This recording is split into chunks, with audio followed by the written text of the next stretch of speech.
Welcome to Karma Chronicles. Please like the video and subscribe. Let's begin. I was 10 when I realized I wasn't the daughter that counted. We were at one of those mandatory school assemblies, packed gym, folding chairs, bad lighting. Adriana was up on stage again, getting some Student of the Year plaque. Principal gave a speech. Mom clapped like her hands were on fire. Dad stood and whistled. And me, I sat there thinking, cool, I rewired a dirt bike last weekend with zero help. Where's my damn award? My name's Riley. I'm 31 now, living in a tech-heavy pocket of Dallas. But back then, I was just the younger sister with grease under her nails and a permanent seat at the "Why can't you be more like Adriana?" table. Quick note, before we start, how's your day going and where are you joining from? We grew up in a small town in southern Indiana, the kind of place where football games counted more than science fairs. Adriana fit the mold perfectly. Straight A student, varsity track, yearbook quotes that sounded like she swallowed a TED Talk. Me. I liked pulling apart RC cars and fixing lawnmowers for old neighbors. I was that weird kid who begged for a soldering iron instead of a new phone. Dad once walked into the garage while I was hunched over a busted pressure washer. He watched for 3 seconds before saying, "You're gonna ruin that thing," and walked out. Meanwhile, Adriana got a standing ovation for shaving 2 seconds off her mile time. I remember in high school, I took first place in a statewide auto tech competition, had a medal and everything, came home beaming. Mom looked up from her laptop and said, "That's great, honey." Hey, Adriana's flying to DC next week for a national leadership conference. Like my win was a warm-up act to the Adriana show. By senior year, I'd stacked wins in robotics, engineering, even welding, but my parents acted like I was just playing in a sandbox. Adriana, on the other hand, had been accepted early to Wharton, full scholarship, and the whole family treated it like we'd been knighted. They threw her a backyard party with balloons, a banner, catered food from Indianapolis. When I got a full ride to a top engineering school later on, Mom said, "Oh, that's nice. Engineering's practical." That was the word she used. Practical. I didn't say much. Just picked up my plate, took it to the sink, and headed out to the garage to fix a busted leaf blower. I took that busted leaf blower straight to the garage and didn't come out until the motor purred like it was brand new. That was basically how I lived the next 4 years. Head down, hands moving, always building something. My engineering scholarship landed me at UT Austin. Mechanical focus. First semester, I nearly flunked calculus because I was spending every free second in the robotics lab. Not partying, not making friends. Just welding, wiring, programming, eating from vending machines, and crashing on beanbags when my dorm felt too far.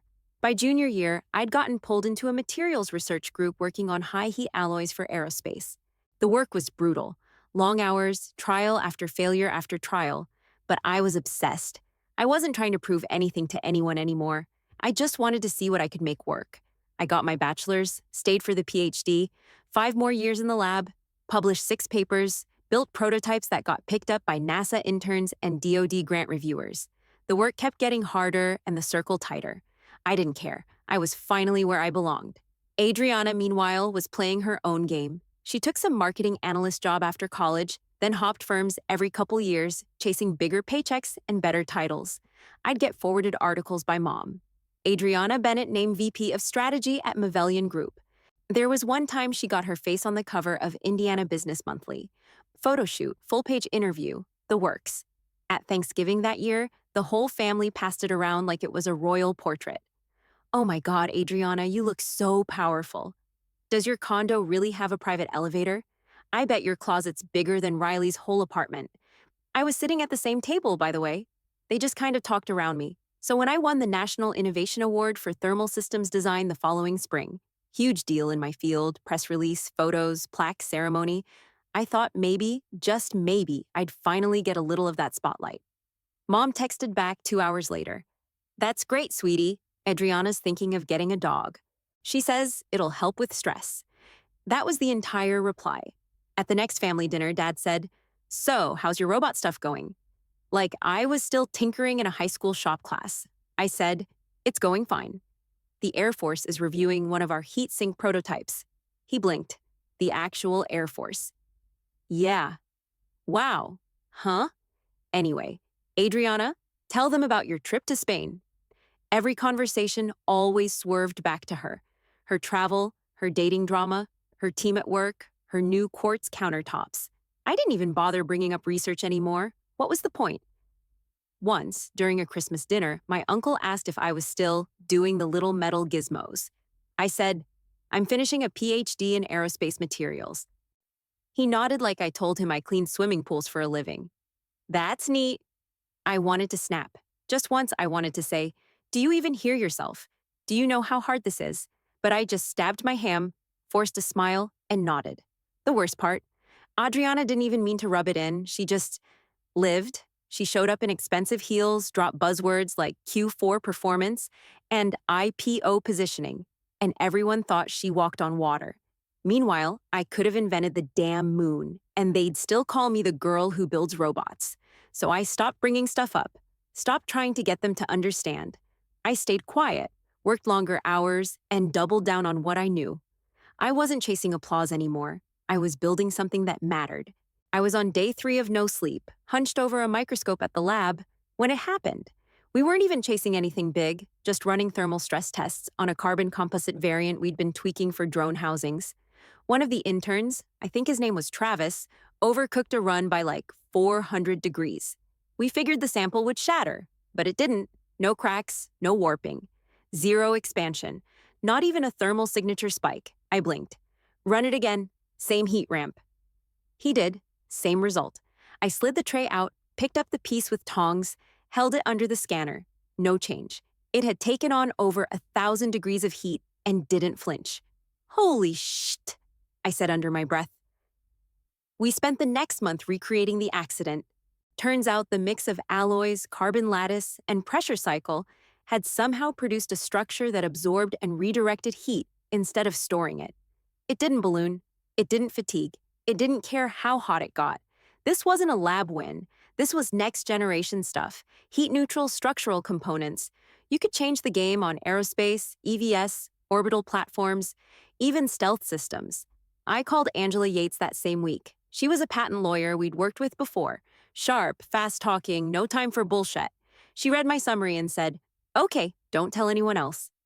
And I mean anyone. Not your team, not your friends, not your family. Why? I asked. Because if what I'm reading is real, this isn't just a cool breakthrough. This is billions, military billions, tech billions. You're sitting on something that could rewrite the entire aerospace materials sector. You need full patent protection before a whisper of this leaks. I followed every word she said. We filed under a private holding company name. I stopped updating the lab's shared folders and worked from a locked drive. I even ditched my usual weekend hangouts and started coming in early to avoid eyes. And I definitely didn't tell my family. No way I was going to hand them more ammo to brush off. I could already hear it. That's nice, honey. Anyway, Adriana's team just secured a European client. Speak of the devil, right around then she got engaged.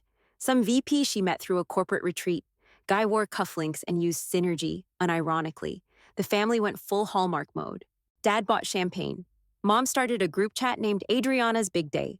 They rented out a swanky event space in downtown Indy for the engagement party. Black tie optional, of course. The only people I knew there were blood-related. I showed up late, in a black dress I pulled out of a storage bin, with sore hands from a 12-hour day. Walked into a ballroom full of sequins, LED-up lighting, and a string quartet playing some top 40 remix. Adriana saw me and air-kissed both my cheeks like we weren't related. You made it, she said, all bright and effortless. Still working on those robots. I smiled tight. Still building them, yeah. She laughed like it was adorable. Well, we all have our passions. I grabbed a drink and moved to the edge of the room, close to the catering tray. Aunt Melissa passed by with her husband and said, you ever think about doing something more stable, Riley? You know, like consulting. Sure, I said, picking up a meatball skewer, right after I finished rewriting defense-grade heat control systems. She blinked like I'd spoken Russian. Oh, that's nice. I spent the rest of the night dodging people and counting down minutes. Everyone else was floating around in Adriana's glow, talking honeymoon destinations and floral arrangements. Meanwhile, I was sitting on the kind of discovery that could fund 10 weddings like this. Still, not a single person asked what I'd been working on. Didn't matter. I didn't need their questions anymore. I stepped outside onto the balcony, looked out over the city, and texted Angela. How soon till we can talk numbers? Angela texted back the next morning.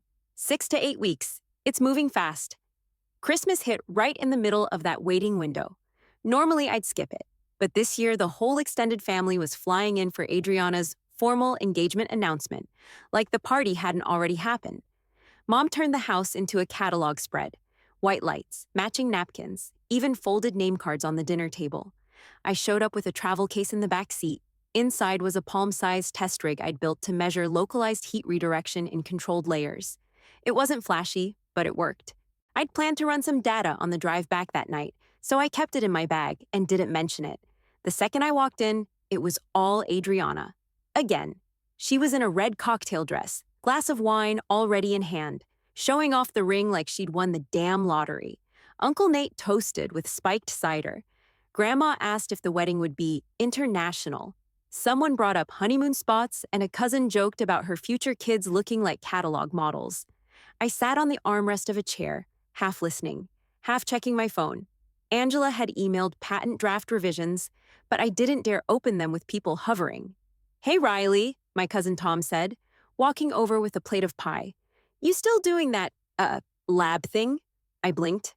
"Yeah, still doing the lab thing." He laughed. "Man, one of these days, you gotta get a real job." I smiled like I didn't want to throat punch him. "Yeah, one of these days." Tom wandered off. My aunt asked if Adriana was going to wear Vera Wang. Someone else mentioned a destination bridal shower. I just sat there with a paper napkin and cold coffee, tuning it all out. Later, after everyone had eaten, the wine started to hit hard. Adriana plopped next to me on the couch, flushed and loud. "You know what's wild," she said, half whispering but loud enough for half the room. "You've always been like, brilliant, like scary smart. But it's never been in a way that, people pay for." She giggled and took another sip. I stared at her for a second, and something clicked. Not anger, not surprise, just confirmation. That right there, that casual gut punch, soaked in Cabernet, was exactly why I'd stopped trying. I smiled, not forced, not bitter, just calm. Because I knew something she didn't. I leaned back, set my drink down, and said, "Well, not yet." She blinked like she missed it. I stood up, walked to the hallway, and grabbed my bag. Didn't say goodbye to anyone. In the car, I clicked the case open, checked the model, then started the ignition. It was quiet. Everything was quiet, and the wait was almost over. I ran 3 heat tests after getting home that night. Couldn't sleep. Couldn't stop thinking about how easy it was for them to laugh, how automatic the brush-off had become. But mostly, I was thinking about the call that could come any day. It came the following Tuesday at 2:17 p.m. I was at my desk in the lab, halfway through logging temperature variance results, when Angela's name popped up on my screen. I answered, "Yeah." She didn't waste time. "Patent cleared. Full protection, international included. You're locked." My hands froze over the keyboard. "You're sure?" "I'm holding the filing confirmation. They expedited the whole thing. You're in."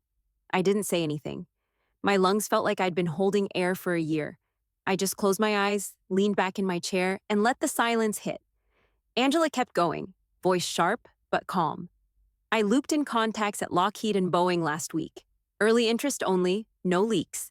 As of this morning, both companies responded. Tesla too. They're all preparing formal offers." I sat up. "Wait, already?" "Already. They don't mess around when the numbers start with a B billion."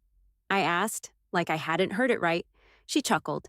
"Initial licensing projections are between $3.5 and $5.2 billion, depending on sector split. That's just the starting pool." My mind went blank. No yelling, no jumping around. Just a quiet pressure building behind my ribs, like I was standing in the eye of a storm that hadn't hit yet. "You good?" Angela asked. "Yeah," I said, just taking a second. "Take your second," she said. "You earned it." I turned off my monitor, pushed my chair back, and sat in the stillness. I wasn't thinking about the money. I was thinking about every time someone asked if I was ever gonna get serious, every wedding toast that skipped me, every dumb joke about robots like I was playing with toys while the grown-ups worked. Angela cut back in. "You're about to be very visible. Once this hits public databases, it's game on. Journalists, investors, trade groups, expect a media storm. I can handle the buffer, but you need to be ready. I nodded, even though she couldn't see it. I will be. One more thing, she added. First family member you tell, make sure you want them to know. Once it's out, it's out. That part didn't need explanation. I thanked her, ended the call, and sat still for another 5 minutes. The lab around me buzzed with printers, vents, low-level noise. But inside, it was just quiet. Not empty. Focused. My phone buzzed with a text from Mom. Don't forget, dinner next week at our place. Adriana's promotion announcement, regional director. 2 exclamation marks. No mention of me, of course. I stared at the message, then slid my phone back in my pocket. That dinner was going to be interesting. I pulled into my parents' driveway 5 minutes early and sat there for a minute, just breathing. The bottle of wine rode shotgun, Cabernet from Napa. Nothing crazy, but solid enough to say I'm not here to start a fight. My hands didn't shake, my chest didn't burn. I was calm, not smug, just steady. Inside, the house was already buzzing. Adriana's laugh carried from the kitchen like it always did. Sharp, polished, just loud enough to dominate. Riley. Mom called from across the living room. Come in, come in. Look who's home. She kissed my cheek and took the wine like she might forget I'd brought it. Adriana's telling us about the view from her new office. It overlooks the whole skyline, the whole thing. I smiled. Wow, that's gotta be nice. I said it like a person, not a fan. Dad came over, patted my back. There's pulled pork and that bean thing you like. Grab a plate. I fixed a small plate and found a spot at the end of the table while everyone circled Adriana like she was on stage. She'd gotten bumped to regional director at her firm. More travel, more clients, more clout. Everyone acted like she'd been elected governor. I'll be flying to Atlanta twice a month now, she said. And we're pitching the London team in March. First class, obviously. Oh my God, Aunt Melissa said. You're living the dream. Someone clinked a fork to quiet the room and made a toast about Adriana's relentless drive and powerful energy. I sipped my wine, nodded along. All good. Let them have their moment. Eventually, conversation drifted. Someone brought up a high school reunion, a cousin bragged about his new truck. Then, out of nowhere, my cousin Eric turned toward me. So Riley, you still doing that robot stuff? I didn't flinch. Yeah, still doing the robot stuff. Cool, cool, he said, dragging the words like he didn't mean any of them. Hope that's working out. Before I could respond, my phone buzzed. Angela. I didn't even think. I just said, sorry, 1 second, and answered. Hey, I'm at a family thing. Should I call you back? Her voice came through crisp. No, this won't take long. Lockheed's in. First licensing offer, $4.8 billion. It's signed and verified. My thumb tapped speaker. Say that again. Angela didn't miss a beat. Lockheed Martin has confirmed a $4.8 billion licensing deal.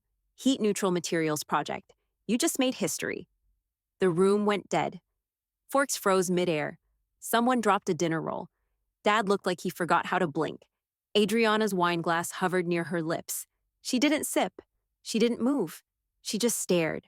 Angela kept talking. Boeing and Tesla are expected to respond within 48 hours. We're prepping statements. It's real. I ended the call, set the phone down, and took another bite of pulled pork like nothing had happened. Adriana finally blinked. Her voice was quieter than usual.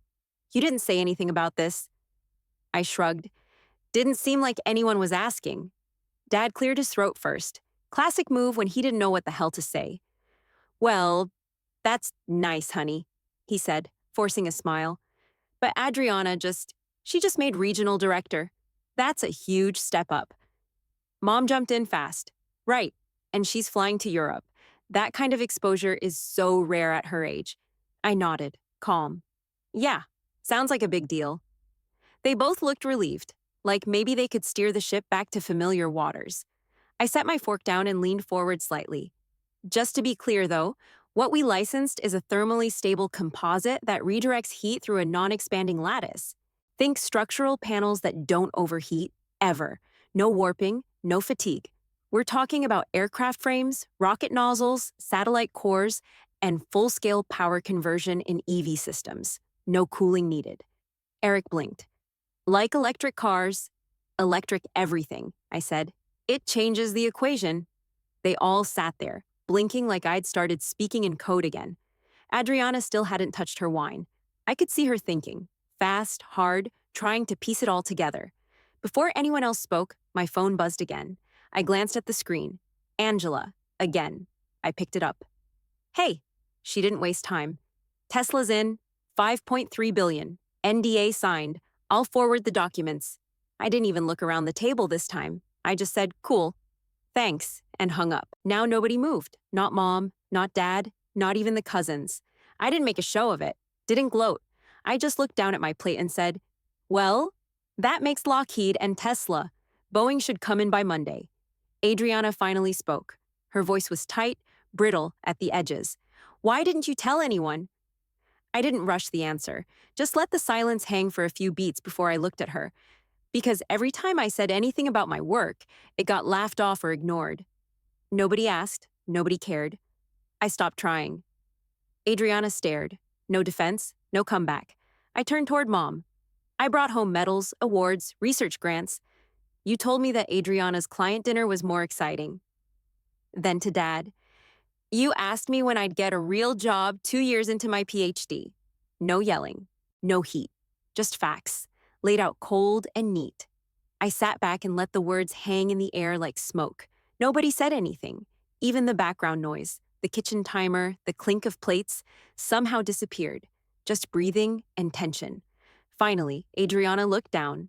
Not ashamed, just quiet, like something finally snapped into place for her. Nobody refilled their drinks after that. The next morning, Mom called before I even finished my coffee. Just checking in, she said, too chipper for 7:42 a.m. How are you feeling today? You sleeping? Eating enough? It didn't stop there. She called the next day and the day after that. Always the same excuse, just checking in. But I could hear the new tone in her voice, lighter, eager, like she'd flipped a switch and finally decided I was worth dialing. 2 days later, I ran into Dad at the gas station. He was getting coffee with some guy from his old construction crew. He clapped me on the shoulder like I was a celebrity. This here's my daughter, he said, grinning wide. The inventor. You seen the news. I hadn't told him anything. He'd clearly been Googling. The label stuck.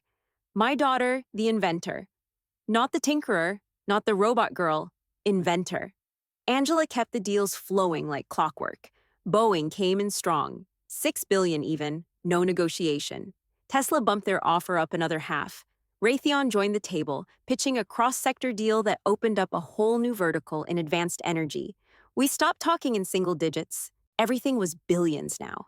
Angela and I set up the split, defense, commercial, and energy, smart licensing. Nobody owned everything, but everyone got a piece. Total value when it stabilized. Just under 18 billion. I didn't scream. Didn't buy a yacht or disappear into some tech bro mansion in Palo Alto. I just sat down with a fresh cup of coffee, looked at the licensing documents, and finally felt the weight shift. Adriana, to her credit, adjusted fast. At a cocktail party her fiancé hosted downtown, I overheard her introduce me to someone as the genius in the family. She said it like she meant it. No sarcasm, no bitterness.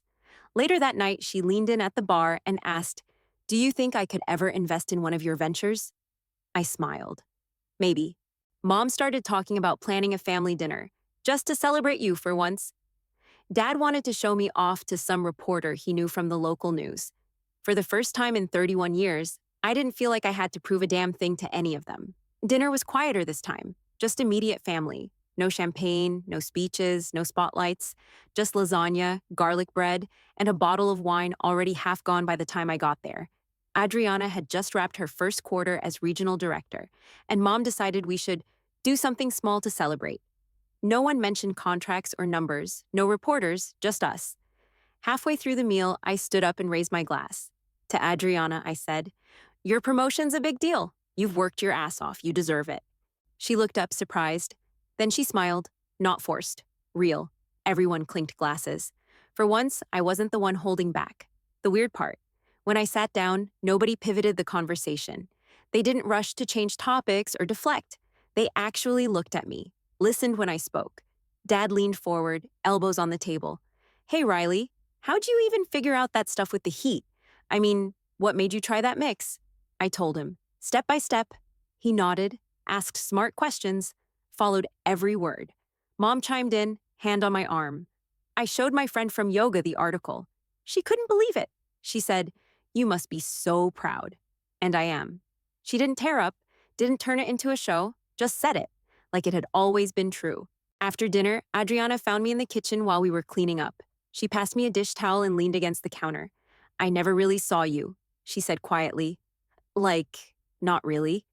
I was too busy being the favorite, I guess. I dried a plate and didn't rush to answer. She looked at me. I'm sorry." I nodded. "Thanks." She started to turn, but I stopped her with one last thing. Not loud, not sharp, just simple. "Hey, next time someone asks what I do?" "Yeah. Just don't call them robots anymore." She smiled and held up her hands like, "Got it." I left with a full stomach, clean hands, and for the first time, nothing to prove.